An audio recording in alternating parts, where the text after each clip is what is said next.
Bismillahirrahmanirrahim. Assalamualaikum warahmatullahi wabarakatuh. Perkenalkan, saya Muhammad Riza Fauzan dari semester 2B. Di sini saya akan mereview ulang kembali materi hukum pidana yang telah disampaikan oleh Ibu Profesor Dr. Hajah Heni Nuraini SHMH beserta asisten dosen Bapak Dr. M. Rendi Aridhayandi SHMH. Sifat melawan hukum. Sifat melawan hukum merupakan unsur objektif dari tindak pidana karena merupakan penilaian terhadap perbuatan dan bukan pada pelaku.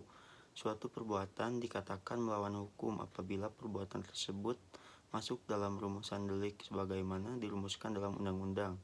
Perbuatan yang memenuhi rumusan dalam undang-undang tersebut tidak selalu bersifat melawan hukum, sebab mungkin ada hal yang dapat menghilangkan sifat melawan hukum perbuatan tersebut.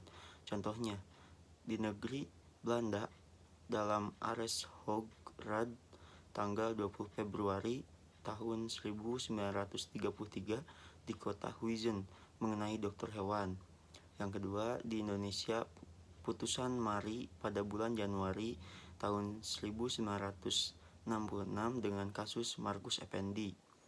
Sifat melawan hukum terdiri dari 1. Melawan hukum formil, 2. Melawan hukum material. Melawan hukum formil terbagi menjadi 3. Yang pertama, perbuatan itu bersifat melawan hukum apabila dirumuskan sebagai tindak pidana dalam undang-undang dan diberikan sanksi. Yang kedua, sifat melawan hukum dapat hapus apabila diatur berdasarkan undang-undang. Yang ketiga, jadi melawan hukum sama dengan bertentangan dengan undang-undang tertulis.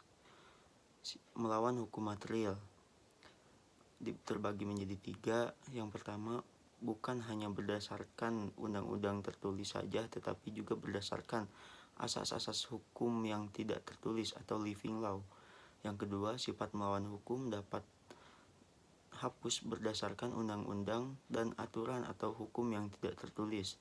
Yang ketiga, jadi melawan hukum sama dengan bertentangan dengan undang-undang atau hukum tertulis dan hukum tidak tertulis atau kebiasaan. Kesimpulannya, yang pertama, sifat melawan hukum dapat dihapus dengan adanya alasan pembenaran. Yang kedua, menurut sifat melawan hukum formil, alasan pembenar hanya dapat diambil berdasarkan hukum tertulis. Yang ketiga, menurut sifat melawan hukum material, alasan pembenar dapat diambil dari hukum tidak tertulis. Yang keempat, ajaran melawan hukum formil sudah tidak dianut lagi sejak tahun 1963. Yang kelima, yang menentukan adanya alasan pembenar di luar undang-undang adalah hakim.